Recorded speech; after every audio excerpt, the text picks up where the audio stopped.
हिंदू धर्म के पुराण देवी देवताओं की अलग अलग शक्तियों और रूपों की कहानियों से भरे हुए हैं। इन कहानियों में हमें जीवन के विभिन्न पहलुओं और चुनौतियों का सामना करने के लिए मार्गदर्शन मिलता है। इनमें से भगवान गणेश और देवी दुर्गा का स्थान बहुत ही खास है। ये दोनों देवता न केवल धार्मिक दृष्टिकोण से महत्वपूर्ण हैं, बल्कि सांस्कृतिक और सामाजिक दृष्टिकोण से भी अत्यंत महत्वपूर्ण हैं। ये दोनों बुद्धि, शक्ति और बुराई पर अच्छाई की जीत के प्रतीक हैं। गणेश जी की बुद्धिमत्ता और दुर्गा माँ की शक्ति हमें जीवन में सही मार्ग पर चलने की प्रेरणा देती है। इनकी कहानियां पीढ़ी दर पीढ़ी चली आ रही हैं और आज भी लाखों लोगों को प्रेरणा देती हैं। ये कहानियां न केवल धार्मिक अनुष्ठानों का हिस्सा हैं, बल्कि हमारे जीवन के मूल्यों और सिद्धांतों को भी दर्शाती हैं। हाथी के सिर वाले भगवान गणेश विघ्नों को दूर करने वाले और कला और विज्ञान के रक्षक माने जाते हैं। उनकी पूजा विशेष रूप से नई शुरुआत और महत्वपूर्ण कार्यों के प्रारंभ में की जाती है। उनका चंचल स्वभाव और गहरी बुद्धि उन्हें पूरे भारत और दुनिया भर में एक प्रिय देवता बनाती है। गणेश चतुर्थी का त्योहार विशेष रूप से उनके सम्मान में मनाया जाता है, जिसमें भक्तगण उनकी मूर्तियों की स्थापना और विसर्जन करते हैं।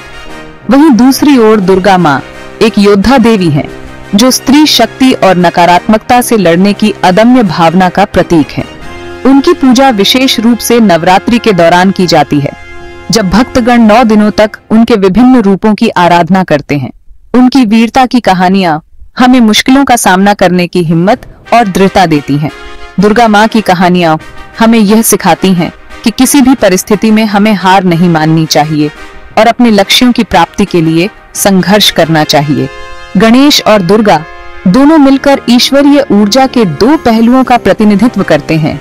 एक तरफ दयालु शक्ति जो बाधाओं को दूर करती है और दूसरी तरफ वो शक्ति जो बुराई का नाश करती है।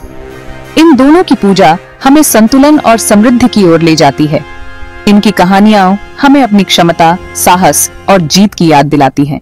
ये कहानियां हमें यह भी सिखाती हैं कि जीवन में आने वाली हर चुनौती का सामना धैर्य और साहस के साथ करना चाहिए। आइए गणेश और दुर्गा की आकर्षक कथाओं में उतरते हैं, उनके जन्म प्रतीकों और हमारे जीवन में उनकी प्रेम भंता को जानने की कोशिश करते हैं। इन कहानियों के माध्यम से हम न केवल उनके दिव्य गुणों को समझ सकते हैं, बल्कि अपने जीवन में भी उन्हें लागू कर सकते हैं। गणेश जी का हाथी का सिर और मनुष्य का शरीर वाला अद्भुत रूप हमें तुरंत आकर्षित करता है। उनकी छवि में एक अनोखी शक्ति और शांति का संगम है, जो हर किसी को अपनी ओर खींचता है। उनके जन्म के बारे में कई कहानियां प्रचलित हैं, जो सदियों से लोगों के दिलों में बसी हुई हैं। हर कहानी में एक नया रहस्य और एक नई सीख छिपी होती है। हर कहानी उनके व्यक्तित्व के एक अलग पहलू को उजागर करती है। गणेश जी की कहानियां हमें उनके धैर्य, बुद्धिमत्ता और साहस के बारे में बताती हैं। एक प्रसिद्ध कथा के अनुसार देवी पार्वती ने पुत्र की चाह में हल्दी के लेप से गणेश जी की रचना की। यह कथा हमें माँ के प्रेम और उसकी सृजनात्मक शक्ति का एहसास कराती है। एक बार माँ पार्वती ने गणेश जी को अपने स्नान के द्वार पर पहरा देने का काम सौंपा। गणेश जी ने अपनी माँ के आदेश का पालन करते हुए पूरी निष्ठा से द्वार की रक्षा की। गणेश जी को शिव जी के बारे में पता नहीं था, इसलिए उन्होंने शिव जी को अंदर जाने से रोक दिया। ये घटना उनके कर्तव्य परायणता और वफादारी का प्रतीक है।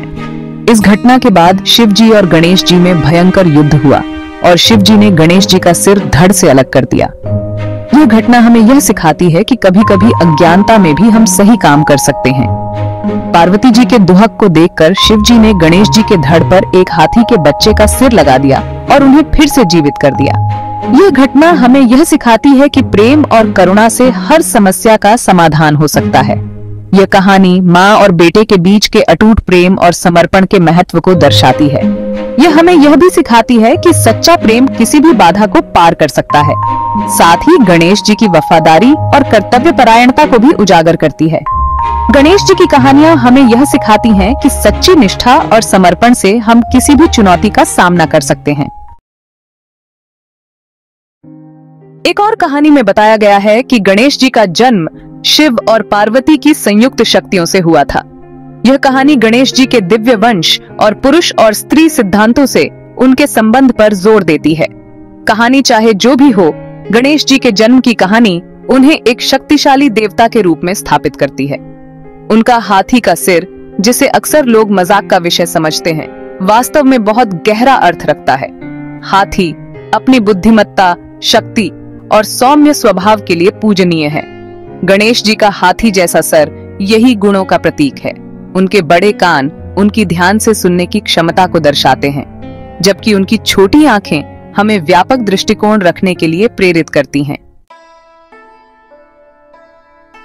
महाकाव्य महाभारत के लेखक के रूप में गणेश जी की भूमिका ज्ञान और बुद्धि के साथ उनके संबंध पर और भी अधिक जोर देती है। गणेश जी को अक्सर विद्या और बुद्धि के देवता के रूप में पूजा जाता है और उनकी यह भूमिका महाभारत के लेखन में और भी महत्वपूर्ण हो जाती है। कहानी के अनुसार महर्षि व्यास, जिन्हें विशाल महाकाव्य महाभारत लिखने का काम सौंपा गया था, उन्हें एक योग्य लेखक की आवश्यकता थी। व्यास जी ने गणेश जी से सहायता मांगी क्योंकि वे जानते थे कि गणेश जी की बुद्धि और लेखन कौशल अद्वितीय हैं। गणेश जी इसके लिए तैयार हो गए, लेकिन उन्होंने शर्त रखी कि व्यास जी बिना रुके महाकाव्य सुनाएंगे।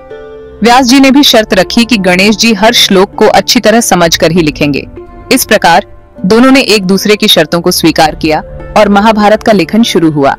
व्यास जी ने जटिल श्लोकों का उपयोग किया ताकि गणेश जी को सोचने का समय मिल सके। गणेश जी ने अपनी बुद्धि और धैर्य से हर श्लोक को समझा और लिखा। इस रोचक बातचीत और सहयोग के परिणाम स्वरूप एक महान कृति का निर्माण हुआ, जिसमें गणेश जी की बुद्धि ने महाकाव्य की सत्यता और गहराई को सुनिश्चित किया। आज भी कोई भी बौद्धिक कार्य शुरू करने से पहले गणेश जी का आह्वान किया जाता है, जो सीखने और रचनात्मकता के क्षेत्र में उनकी प्रासंगिकता को उजागर करता है। गणेश जी की पूजा न केवल विद्या और बुद्धि के लिए की जाती है, बल्कि वे हर नए कार्य की शुरुआत में भी पूजे जाते हैं। यह परंपरा हमें याद दिलाती है कि गणेश जी की कृपा से ही हम अपने कार्यों में सफलता प्राप्त कर सकते हैं और ज्ञान के मार्ग पर आगे बढ़ सकते हैं। गणेश जी की चंचल बुद्धि के विपरीत दुर्गा माँ दिव्य स्त्री शक्ति और दृढ़ संकल्प का प्रतीक है। उनका नाम ही अजेय या दुर्गम उनके दुर्जय स्वभाव को बयां करता है। लाल रंग के वस्त्र धारण किए, सिंह पर सवार और अपने 10 हाथों में विभिन्न प्रकार के अस्त्र शस्त्र लिए हुए एक योद्धा देवी के रूप में दुर्गा माँ बुराई के खिलाफ अंतिम शक्ति का प्रतिनिधित्व करती हैं। उनका जन्म सभी देवताओं की सामूहिक ऊर्जा से हुआ था, जिन्होंने राक्षस राजा महिषासुर को हराने के लिए अपनी शक्तियों को मिलाकर एक देवी का रूप दिया। दुर्गा सप्तशती एक पवित्र हिंदू ग्रंथ है जिसमें 700 श्लोक हैं। यह ग्रंथ दुर्गा और महिषासुर के बीच हुए महायुद्ध का वर्णन करता है। यह ग्रंथ दुर्गा माँ की वीरता और रणनीतिक प्रतिभा का प्रमाण है, जिसमें राक्षस और उसकी सेनाओं को हराने के लिए उन्होंने जो अलग अलग रूप धारण किए और जो हथियार इस्तेमाल किए, उनका विस्तार से वर्णन है। सप्तशती का प्रत्येक अध्याय दुर्गा के व्यक्तित्व के एक अलग पहलू को उजागर करता है, जो उन्हें एक प्रचंड रक्षक, एक दयालु माँ और एक बुद्धिमान रणनीतिकार